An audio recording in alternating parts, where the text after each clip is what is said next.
O que é a imagem da Madre Teresa de Calcutá?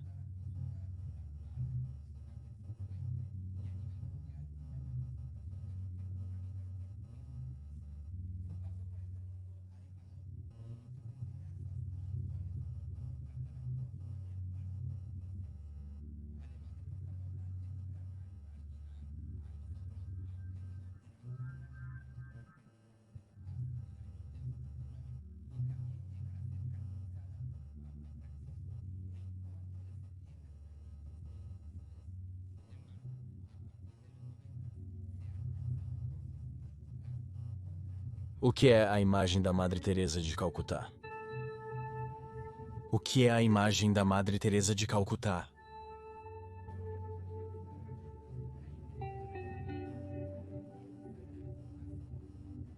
imagem da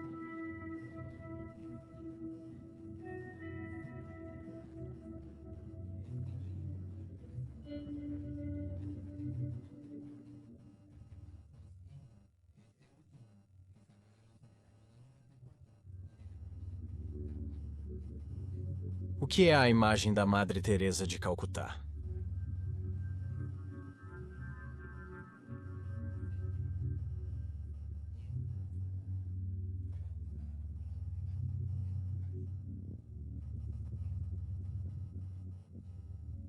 O que é a imagem da Madre Teresa de Calcutá? Uma mulher dedicada à vida religiosa em 100% despertou nela, aos 12 anos, a vocação de missionária.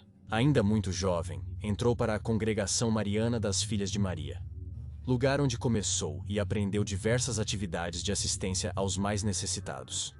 Pouco depois de completar 18 anos e já ter participado ativamente em diferentes igrejas e conventos, ela se dirigiu com uma amiga para a Abadia de Loreto, pertencente à Congregação Religiosa Católica da Bem-aventurada Virgem Maria, na Irlanda. Isso foi um divisor de águas em sua vida, porque ela nunca mais veria sua mãe ou sua irmã.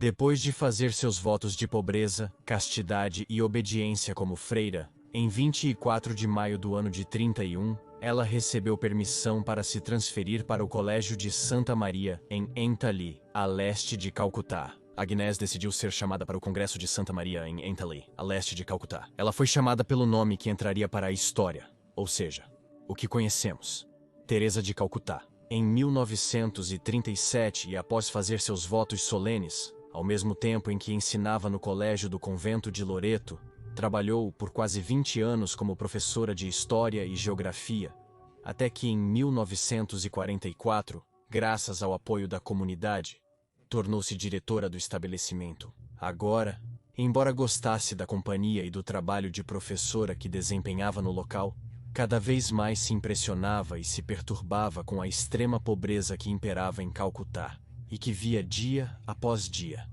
Episódios como a fome do ano de 43 em Bengala não só causou grande miséria e morte na cidade, mas também trouxe consigo algumas mudanças políticas que serviriam à Madre Teresa para encontrar sua vocação de vida. Em 11 de setembro de 1946, a religiosa experimentou o que muitos anos depois descreveria como o chamado dentro do chamado, ou seja, ter ouvido a voz de Deus pedindo-lhe que usasse sua compaixão, sua caridade e sua vida para o bem do próximo e especialmente para aqueles mais necessitados. Depois de receber treinamento médico básico em Paris, graças ao apoio financeiro de um empresário indiano católico, ela agora iniciou sua nova fase de altruísmo entre os pobres. Em 1948, com tarefas como ensinar a ler, preparar comida em centros comunitários e prestar primeiros socorros. No início de 1949, ela se juntou a um grupo de mulheres jovens e ajudou a estabelecer as bases de uma nova comunidade religiosa, cujo único objetivo era ajudar os mais pobres entre os pobres. A mulher escreveu em seu diário pessoal que chegou a duvidar da missão de vida que Deus lhe havia confiado e que, devido às dificuldades que experimentou em seu primeiro ano de trabalho com os necessitados, estava tentada a voltar à sua antiga vida no convento. Em 1950, a Santa Sé deu-lhe autorização para formar a sua nova congregação, a qual foi denominada Missionárias da Caridade. E embora inicialmente contasse apenas com 13 membros em Calcutá, Com o passar do tempo, chegou a ter mais de 4.000 membros em todo o mundo. Esta congregação tinha o objetivo de fornecer cuidados aos refugiados, pobres, idosos, pessoas sem abrigo, vítimas de epidemias, fomes e até de inundações. Com isso, também foi aberto o primeiro lar para moribundos em Calcutá, após a grande aceitação do público e de obter ajuda de vários funcionários indianos, que ficaram impressionados com as intenções da freira. Um templo hindu abandonado foi convertido no Lar para Moribundos Kalighat. Este lugar acolhia todos aqueles necessitados ou em busca de atenção médica, e lhes era oferecida a oportunidade de morrer com dignidade de acordo com os rituais de sua fé.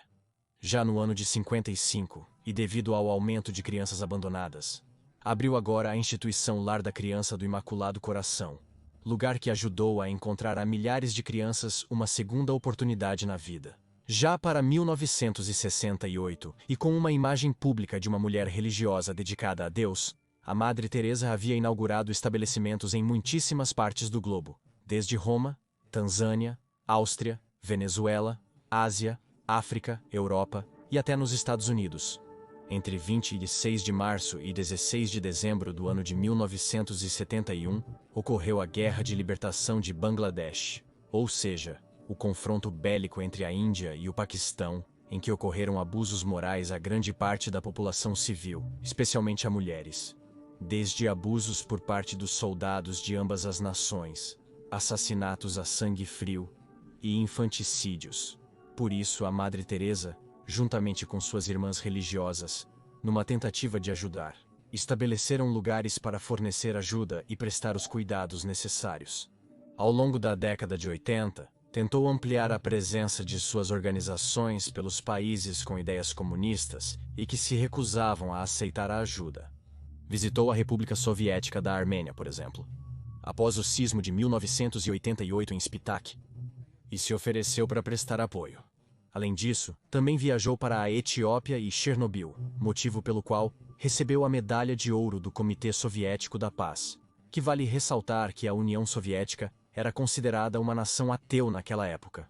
Com tanta presença e a admiração da mídia de todos, em 1996, Teresa já administrava aproximadamente 517 missões em mais de 100 países, e com o passar dos anos, parecia que sua lenda estava destinada a crescer e crescer cada vez mais.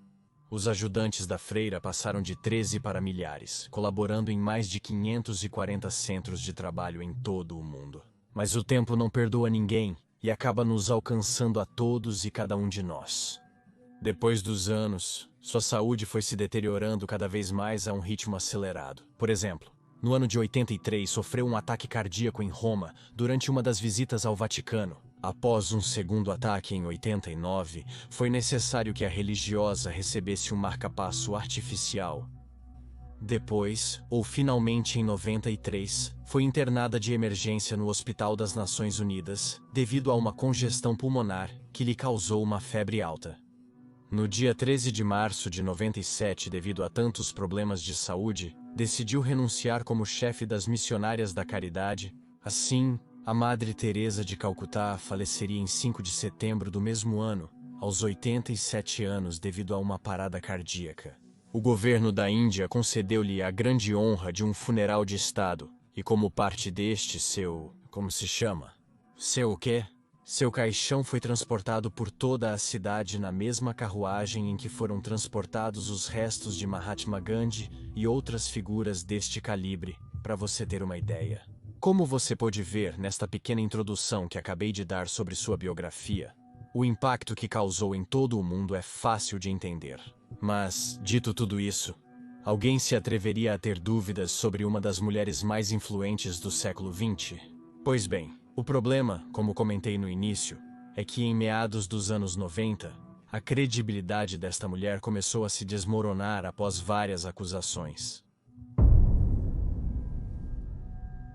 Segundo um artigo publicado por Robin Fox, editor principal da revista médica The Lancelot, após visitar os hospícios de Calcutá no ano de 94, ele afirmou que não conseguiu encontrar uma única pessoa com conhecimentos básicos de medicina. Isso claramente causava que os pacientes fossem diagnosticados e tratados de forma incorreta, além de serem amontoados em estadias pouco qualificadas e, portanto, pouco saudáveis. E como se isso não fosse o suficiente, Fox também escreveu que era comum ver os doentes terminais misturados com os pacientes com doenças contagiosas, e com os pacientes cujos tratamentos diagnósticos não iam além de uma simples gripe.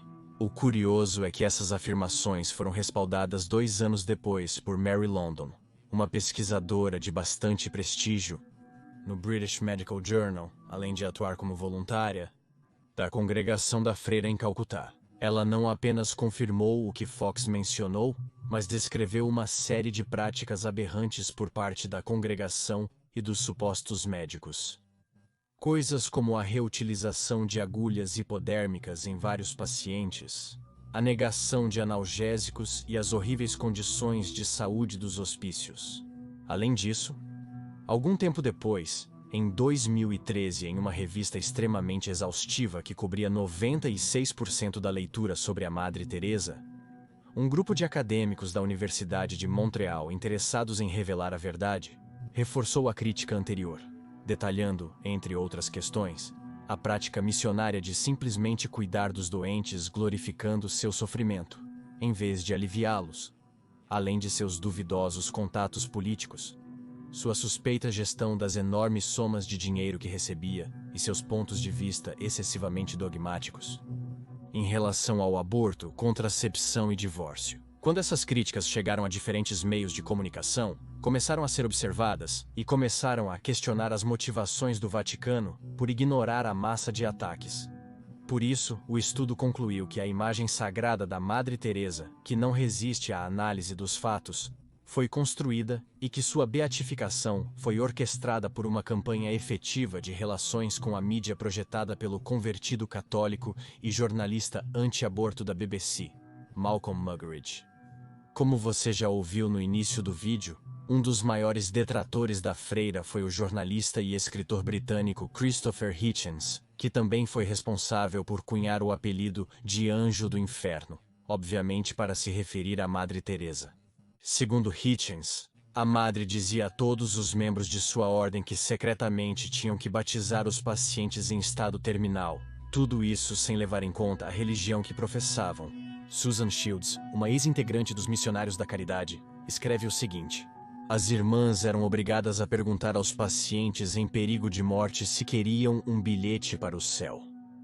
Em seguida, se a resposta fosse afirmativa, era realizado um batismo de forma rápida.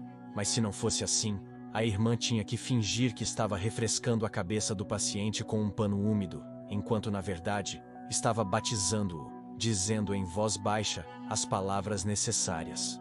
O segredo era importante, para que não se soubesse que as irmãs da Madre Teresa estavam batizando hindus e muçulmanos sem o seu consentimento. Que, embora isso possa parecer algo sem muita importância, o que chama a atenção é a pouca tolerância para com as outras religiões e a mentalidade de impor o cristianismo nos últimos momentos de uma pessoa. Além disso, Hitchens classificou a religiosa como uma entusiasta da pobreza, mesmo quando costumava se associar com figuras pouco éticas e bastante questionáveis. Por exemplo, embora a madre afirmasse que ela não fazia nem se dedicava à política, ela reconheceu Francisco Duvalier, mais conhecido como Papa Doc, e seu filho, John Cloud, conhecido como Baby Doc, um dos piores ditadores do século XX, cujo regime mergulhou o Haiti em tragédia. Deste personagem, ela recebeu a Legião de Honra haitiana e aparentemente estabeleceu uma muito boa amizade. Outro exemplo é que entre seus ricos estava o nome de Charles Keating, conhecido por muitos como o rei do lixo de títulos. No final dos anos 80, este homem fraudou 3 bilhões de dólares de 23 mil investidores, no que é considerado um dos escândalos financeiros mais estrondosos dos Estados Unidos.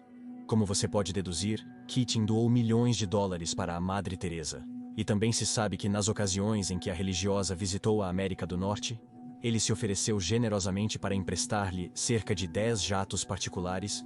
Quando Keating foi preso, Teresa assumiu a tarefa de interceder por ele, enviando uma carta ao juiz responsável pela investigação, na qual mencionou o seguinte: "Não conheço os negócios de Charles Keating, mas sei de sua generosidade com os menos afortunados." As condenações de Keating foram descartadas em apelação, assim como um julgamento sumário. Depois de vários meses de sessões judiciais, ele se declarou culpado de 4 acusações de fraude eletrônica e falência, e foi condenado à prisão. Charles Keating, outro dos analistas das obras e vida da Madre Teresa, menciona que a imagem da freira como uma ajudante dos pobres é uma das piores representações que ela pode ter, e a acusa de tirar proveito disso. De acordo com sua visão fundamentalista da religião e da fé, a miséria e o sofrimento são experiências pelas quais todos devem passar e devem aceitar como parte da providência divina para ganhar o céu. Foi isso que ela fez os feridos acreditarem na catástrofe de Bhopal, na Índia, ocorrida em 3 de dezembro de 1984. O que aconteceu foi que houve um vazamento na fábrica de pesticidas da Union Carbide. Causou a triste morte de mais de 12 mil pessoas e deixou outras 600 mil feridas, motivada por razões ainda desconhecidas, mas com suspeitas de que havia interesses pessoais bastante questionáveis. A Mãe Teresa foi a área afetada com a ideia de oferecer conforto às vítimas. O problema foi que ela se limitou a dizer-lhes para perdoar os homens responsáveis, que assim tinha que ser para poder purificar o coração e deixar o mal para trás. Tal foi a insistência da Mãe Teresa, que no final muitos dos afetados tomaram a decisão de não tomar ações legais contra a empresa.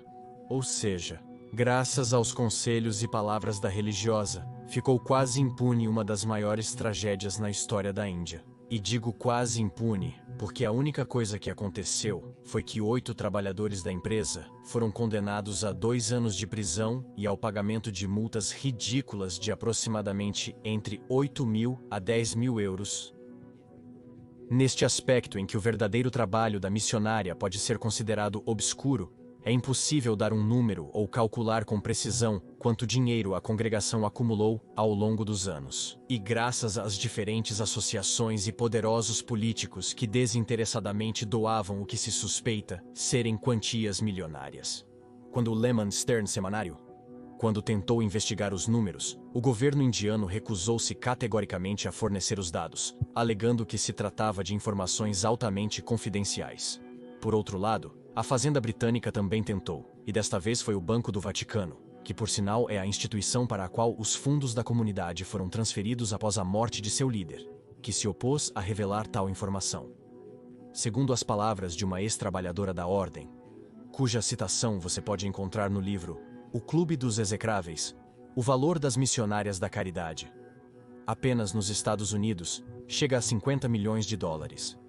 É devido a este tipo de declarações de antigos trabalhadores que se tem conseguido pouco a pouco descobrir o outro lado da moeda da Madre Teresa que ninguém quer sequer ouvir. É em declarações como a de Colette Livermore, em seu livro intitulado Hope Endures Living Mother Teresa, que podemos observar como a classificação da religiosa como uma teóloga do sofrimento se repete. Segundo esta autora, a filosofia de vida da freira era que Deus amava os fracos e os pobres, porque estes são a prova de que existe o bem no homem. Assim como este, existem dezenas de testemunhos semelhantes, e na maioria dos quais concordam que o fervoroso empenho da albanesa em dotar o sofrimento de um halo de romantismo é na verdade uma forma de se aproveitar da dor alheia. Outro dos exemplos mais controversos, o jornalista espanhol José Bustamante transcreveu em 1995 uma conversa entre a mãe e um paciente terminal de câncer que estava agonizando em uma de suas instalações. "Você está sofrendo como Cristo na cruz, então Jesus deve estar te beijando." Ao que este doente respondeu: "Por favor, mãe, diga a ele para parar de me beijar." Tem-se o número estimado graças a um vídeo que vou deixar aqui, que em privado, com um vídeo, converteu mais de 29 mil pessoas ao cristianismo ao longo de sua vida. E além disso, uma das críticas que mais sofreu foi por causa de que nesta mesma entrevista, mencionou que é tão bonito ver as pessoas morrerem com tanta alegria. Algum tempo atrás. Por fim, Outro dos polêmicos acontecimentos em torno de sua história é que a Madre Teresa foi canonizada 19 anos após sua morte, em 5 de setembro de 2016. Para isso, foram necessários 2 milagres aprovados, um para a beatificação e outro para a canonização. Um deles foi a cura quase inexplicável de uma mulher indiana de religião animista, Mônica Bersa, uma dona de casa de 34 anos que sofria de um tumor no abdômen. Ela se curou de forma milagrosa no ano de 98, e segundo várias fontes próximas ao caso, tudo foi uma mentira. Aparentemente, o tumor não era devido a uma doença como o câncer, mas sim a tuberculose, e ela se curou graças ao diagnóstico e tratamento no hospital. Tudo isso e mais é o que está documentado desde a morte da freira, e, embora os críticos ferrenhos desta mulher sabem que ainda são poucos os que estão dispostos a ouvir o outro lado da moeda, acreditam que é apenas uma questão de tempo para que a imagem tão imaculada desta religiosa seja gradualmente deixada de lado. Se você ainda está interessado neste assunto, recomendo que leia os livros dos autores apresentados aqui neste vídeo, bem como o documentário Hell's Angel, do pesquisador Christopher Hitchens. Mas no final, mesmo que eu faça este vídeo, depende de você acreditar ou não no que essa mulher foi em vida. Se você gostou deste vídeo, não se esqueça de me seguir nas minhas redes sociais. E lembre-se que os áudios sem censura você pode ouvir no Spotify e em todas as plataformas de áudio. Nos vemos amanhã.